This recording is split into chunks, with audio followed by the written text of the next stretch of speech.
Welcome to this shit. Pull your stuff. It's got to be uniform. That one needs to go up just slightly. Okay.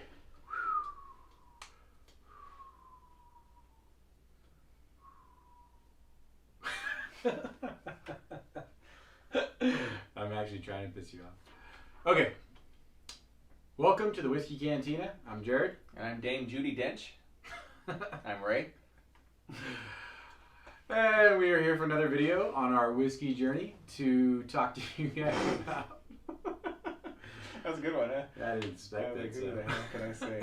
I was gonna go with Betty White, but I like the Dame part better. Yeah, We're gonna drink bourbon. Yeah. Still. We'll get to other stuff. I promise. We will get to Irish whiskey. We will get to Scotch, but today we are going to do another bourbon video, and we are kind of excited about it. To be completely honest, it's a. I've been sleeping on it. Jim Beam brand. We're going to try Knob Creek today. Yeah, I'm actually excited. Yeah, we've been looking into it for a little bit of time now. Jim Beam makes a lot of stuff, but this one I'm excited for. Yeah, Jim Beam does distill a lot of stuff.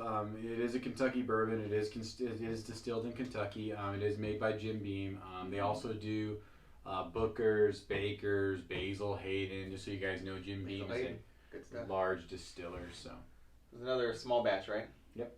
All right, I'm excited. I'm going to be the one to pour today. I believe this is a 9-year, right?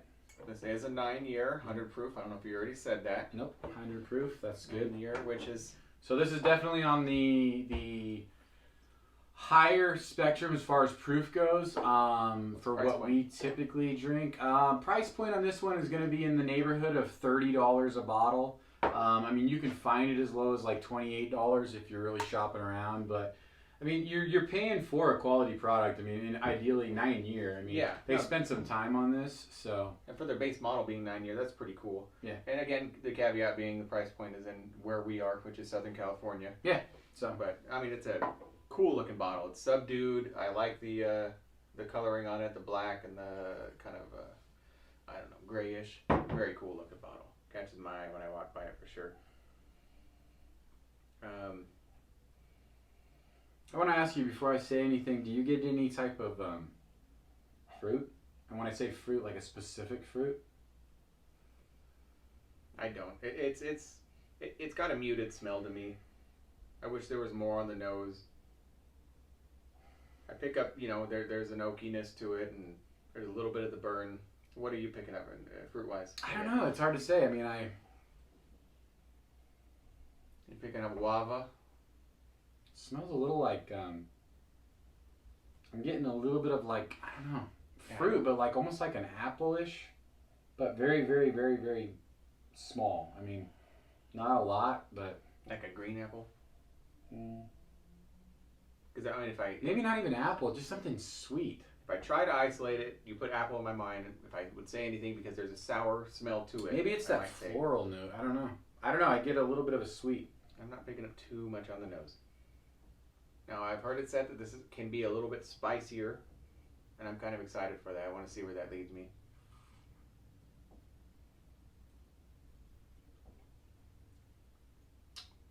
I get burn. It's one of the smokier ones we've had yet. It's definitely smoky. Interesting. Yeah. It is spicier. Yeah. I've heard it said that on the palate and on the finish, there's a pepper flavor. Supposedly, on the palate, there's supposed to be more of a green peppercorn up front, which both of us don't know exactly what that's supposed to mean. But on the finish, there's supposed to be more of a pepper, and I get pepper. Yeah. Just a straight up. It's funny when you say pepper. It was like it was kind of burning, but it wasn't burning in a bad way. It wasn't burning like alcohol burn. It was burning just like a spice. It's like a spice, but not a chili pepper spice, like a spice. Yeah, that's an interesting black pepper, which is kind of cool. If you try to isolate it that way, it might be off-putting to the. I don't know the actual mash bill for this. Do you know anything about the mash bill in this one? I wish I could say yes, but no, I don't. We will put something up maybe on the header or something about the mash bill in this one, because I'm a little curious to know what the rye content is. Yeah, we should have done more on that first. I wish we would know what the rye content is, because that pepper that's higher than. I'd say it's probably around the 20% mark, right? I would say if I had to put a number on it, it's definitely between 15 and 20. it's definitely a little bit higher rye content because I'm getting that peppery burn Because from a where rye, else like would a spice. Don't get me wrong, when I say peppery burn, we're talking about a spice. We're talking but where about else would that that pepper flavor be coming from if it wasn't? From rye, yeah. Interesting. You do get a little bit of the sweetness. I mean, you could tell it's still a high corn, so I would expect somewhere around the 75, and maybe that's 70% ish. Maybe that's why some people find it similar to Four Roses, which is a higher rye. Do they do a lot of comparisons? I haven't seen that. Yes, I've seen it compared to Four Roses as small batch, as well as the Elijah Craig's small batch. I can see the Elijah Craig. Now that that's funny, you said Elijah Craig? Yeah, because I could totally see the Elijah Craig. I was going to say, for me, not so much the Four Roses. Four Roses is more of a sipper. This is, though delicious. To be honest, though, for 100 proof, I'm not overwhelmed with the alcohol. I mean, it's definitely... No, but I would shy away giving it to a beginner. A newbie? A novice, yeah. Yeah. A noob. Really good, though. Like he said, like Jared said, Jim Beam does a lot. They make Basil Hayden's, which I think is delicious. I don't necessarily agree on that, but to each our own. I don't dislike Basil Hayden's, but I think the only problem I have with Basil Hayden is it's overpriced. Okay, when I say overpriced, I mean for what you get out of Basil Hayden's. And let me give you an example. If for a bottle of 750 milliliter of Basil Hayden's, you're going to pay roughly $40, possibly more, almost $45. No. But we paid roughly $30 to $32 for this, and this is a 9-year 100 proof Knob Creek. So that's the only issue I have with Basil Hayden's is it's overpriced. You know what I mean? Yeah. I mean, I'll give. In my opinion, I feel like it really is a little overpriced. And I really, which I don't get on the Basil Hayden's, the spicy notes that we're getting from this, I am digging it. I'm going to add a little bit of water in mine, being 100 proof. Is that what you just did as well? Yeah, a little bit. Okay. Being 100 proof, I'm always excited to see what water can add to this, or take away from it for that matter. I'm actually afraid of it taking something away because I'm so into the spicy notes that I'm getting. I added too much again, but we're going to go with it. I messed up. I added too much. I'm getting all the alcohol now. I screwed up. I'm going to start over. Yeah, It's all I'm right going to start with you. over. Sorry, folks. Technical difficulties. Mistakes will happen, especially when we leave Jared in charge. Although I poured my own on both ends, so don't blame you for that reason. Gonna go right back in. What do you think about the bottle on this one? It looks pretty cool. I like the bottle. I love the bottle. Yeah. Honestly, I mean, it looks like they're going for a kind of old school, more simple, Maker's Mark-ish look. They got the black wax. Just so you guys know, Maker's Mark with the red wax, dripping wax. They actually patented that, so no other bourbon distiller and producer can actually market that. So it looks like Knob Creek kind of tried to take a note on that. They do like a black wax. Oh, that's even better. I'm gonna go more flavor. Yeah, I mean the wax looks cool on the Maker's bottles. On this bottle, it looks cool in general. It would look probably even a little bit more cool if it was dripping down like the Maker's does, because I don't know specifically. I don't know if it's just the red drip, but I don't know if they can do that. Makers spent a lot of money on patenting that, and they very well could have patented the drip. Was this as hard to open as a Maker's bottle can be? No, they had the little. Nah, it was easy. Maker's give me trouble. Yeah. Just so you guys are clear, no comparison between this and Maker's. Maker's has no rye. It's specifically a corn whiskey, or what you consider a corn whiskey. Whereas this, we apologize, but we're gonna note what the rye content is. But we obviously know this is a higher rye content. Tell me that doesn't remind you of the Woodford at least a little bit when you taste it. I get more on the smells. There's more of the smell. I mean, it opened up the smell a lot more. The right amount. I mean, Tell me a little bit of the vanilla, okay. Some of that sweet. I'd say this is a case where the water added a lot to it. Bring the Woodford to mind when you're drinking that. I still can't say it. A week later, and I still can't say the word. I agree. I mean, yeah. And then also, being that I do get the Woodford. Bring that tobacco back to mind, the sweet tobacco. Being that it's 100 proof and we added the water, we probably knock it down to somewhere in that 95 percentile as far as the proof. I try to keep it light on the water. Yeah, I mean... I think it's a lot better good. with the water. It's good either way. I mean, I think Knob Creek does it well. I think Jim Beam does a good job. Knob Creek does a good job of kind of getting you to maybe an upper echelon of bourbon without specifically,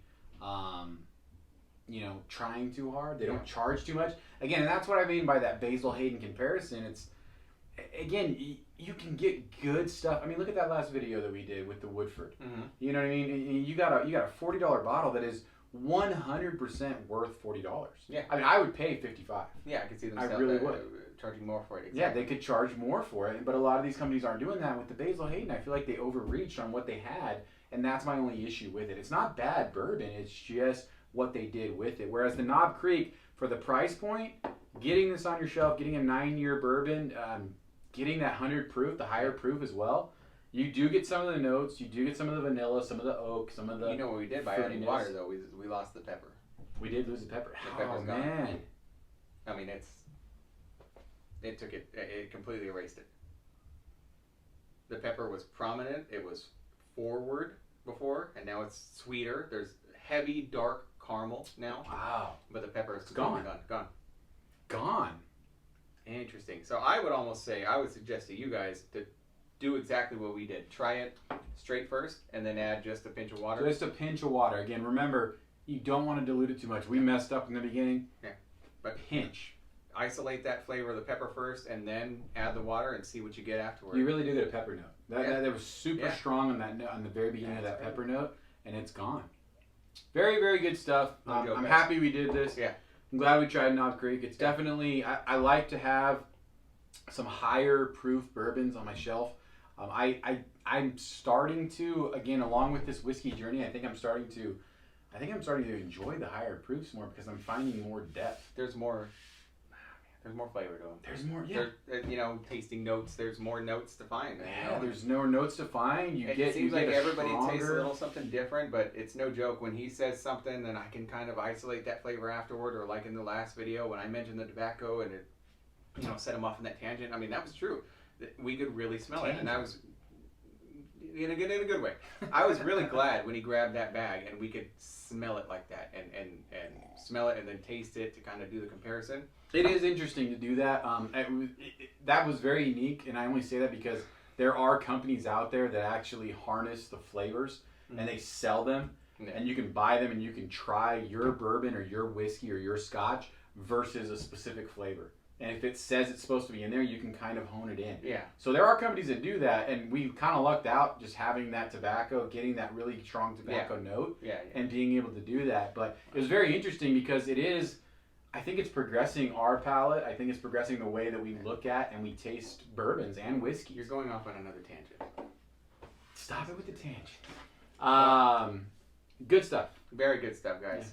Yeah. Remember, I think we're going to cut this one right now. So drink safe, drink smart. Sorry, guys. Drink responsible. We really appreciate you guys following along with our videos. We are enjoying doing this. This whiskey journey has been interesting and eye-opening, to say the least. Yeah, this is one of the more eye-opening ones for me, in fact. Yeah, it's very, very good. Very interesting. Thank you guys for watching. We appreciate it. Please like.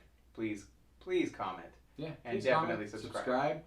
We really appreciate the feedback. Any feedback you guys have, any information you guys have, and we'll definitely take that into consideration for our next and upcoming videos, and we appreciate it. Yeah. Cheers. Cheers.